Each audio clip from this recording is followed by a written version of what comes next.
ketika kartu nama itu jatuh di negeri Sabah, Ratu Sabah berkata, "Hai para mala, ya ayuhal mala'u inni, ya ayuhal mala'u inni, telah dicampakkan kepadaku satu kitab yang karim, ulkiya ilayya kitabun karim." Lalu dia baca kitab itu, "Innahu min Sulaiman wa innahu bismillahirrahmanirrahim." Anda bayangkan, kita menemukan tempat jatuhnya Bismillahirrahmanirrahim dikirim Nabi Sulaiman, yaitu di sini. Di sini jatuhnya. Kop surat dari surat Sulaiman itu Bismillahirrahmanirrahim, isinya ala ta'lu alayya wa tuni muslimin. Jangan berlaku sombong kepadaku dan datanglah kepadaku dengan menyerah diri. Di sini di kamuskan kata muslim itu menyerah diri. Luar biasa, tempat yang sangat spiritual. Kita menemukan kembali tempat di mana kartu namanya Nabi Sulaiman jatuh. Dan di kartu nama itu tulisannya Bismillahirrahmanirrahim.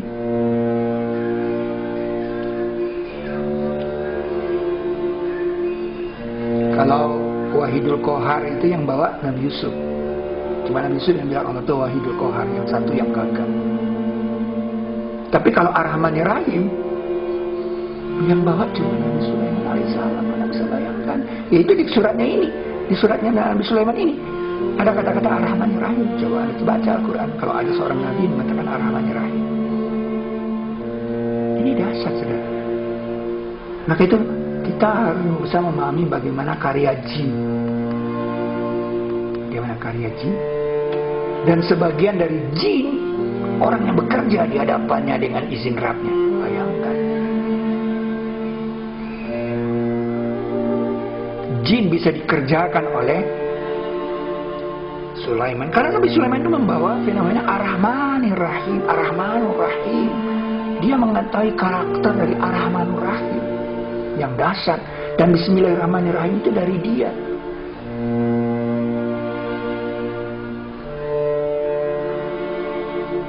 Mereka kerjakan untuknya apa yang dia kendaki, dari gedung-gedung, gedung-gedung yang tinggi, gedung-gedung yang tinggi.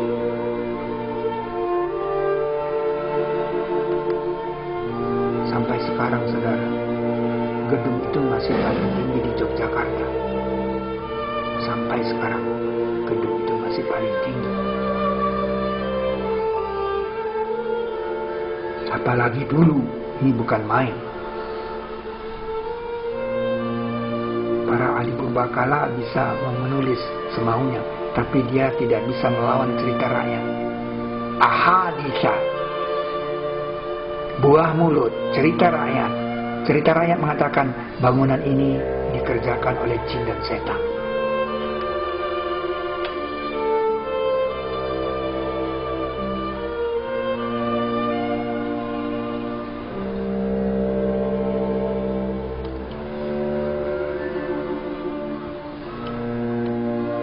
Mereka kerjakan untuknya apa yang dia kehendaki dari gedung-gedung yang tinggi dan patung-patung dan piring-piring. Piring-piring, saudara. Kita sudah menemukan piring-piring itu. Inilah piring yang dibuat di zaman Nabi Sulaiman oleh jin, disebut pada 3413.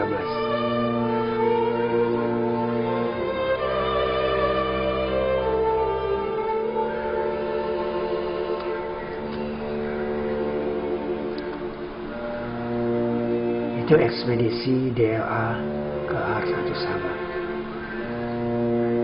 Mereka menemukan gambar-gambar seperti yang disebut dalam ayat 248 surat kedua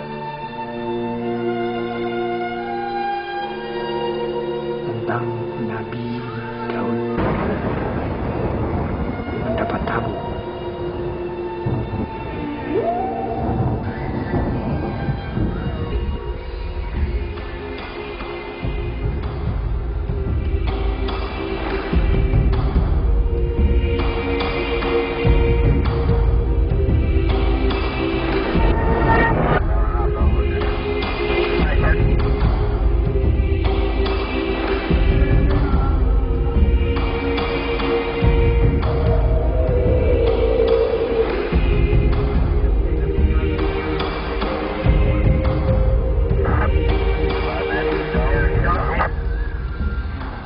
sebesar ini dulu Sabah, tempat pertemuan, tempat berkumpulnya bangsa-bangsa di sini.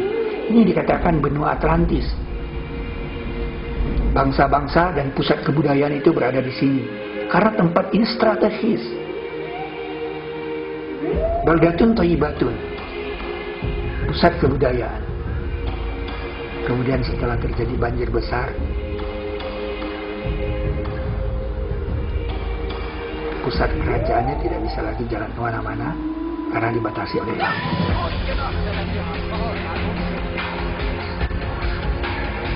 Itu bukti ketiga. Bukti ketiga terjadinya Bangkalan Sunda. Dan kami hancurkan mereka sehancur-hancurnya. Ini ayat Quran yang bilang hancur. Mana buktinya?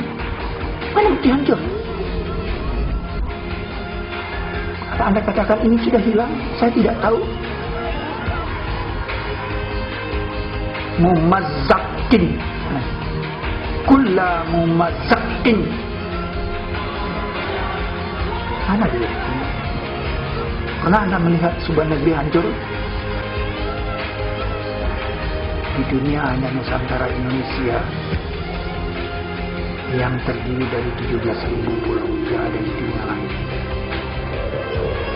Mereka hancur sehancur-hancurnya dan mereka terpecah-pecah menjadi 17.000 pulau.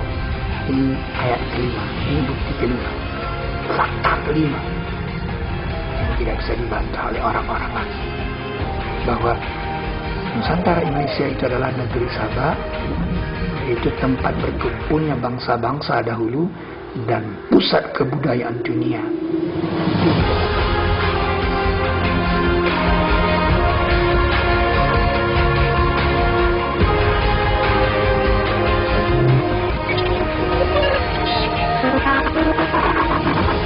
Orang belum dapat menjawab dari mana asal batu bangunan ini, gimana ditambang batunya, siapa yang membuatnya, dengan teknologi apa ini dipahat, siapa yang memerintahkan, dan dengan semangat apa ini dibuat dan untuk apa. Kita hanya bisa membisu melihat kehebatan, tapi ada satu jawaban. Jawabannya adalah Anda harus memahami Borobudur versi Al-Quran bagian kedua. Anda bisa perhatikan ini semua hasil dari ekspedisi. Ini adalah relief yang menggambarkan burung berkepala manusia, yang menceritakan kepada kita bahwa burung pada waktu itu bisa bicara. Burung bisa bicara. Dan ini adalah cerita tentang burung membawa sesuatu, membawa surat. Dan dia terbang membawa surat sampai di sebuah istana. Kemudian dia memperhatikan surat itu. Dia memperhatikan surat itu. Dia istawa. Dia berhenti tidak jauh. Famakasa wairobani. Dia berhenti tidak jauh. Dan kemudian dia memperhatikan. Setelah surat itu dia lembar.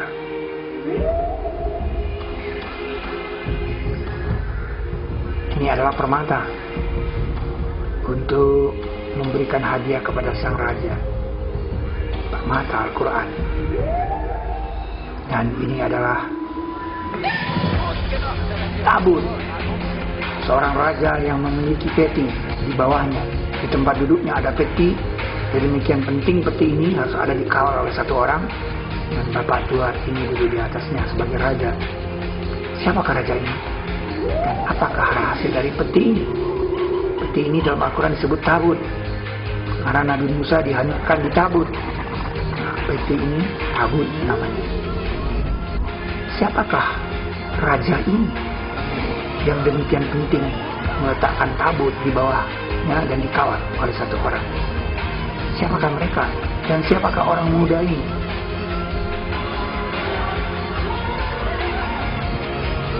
Anda bisa bayangkan, sebuah peti yang penting, sebuah tabut yang penting dalam kerajaan ini, dan hanya orang-orang tertentu saja yang mengetahui rahasia ini, bahwa tabut ini diletakkan di bawah sang raja.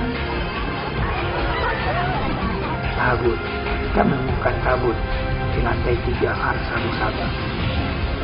Tabut, sekali lagi tabut yang menjadi misteri di alam semesta. Inilah wajah Bapak tua itu sebagai raja. Sebagai raja dia, wajahnya dilukis, digambar dengan persis siapakah yang memerintahkannya, siapakah yang berkepentingan dengan gambar ini. Bapak tua itu sepertinya sedang menyerahkan kerajaan. Mereka kerjakan untuknya apa yang ia kehendaki dari gedung-gedung yang tinggi dan patung-patung dan piring-piring. Piring-piring sudah. Kita sudah menemukan piring-piring itu. Inilah piring yang dibuat di zaman Nabi Sulaiman oleh jin, disebut pada 3413.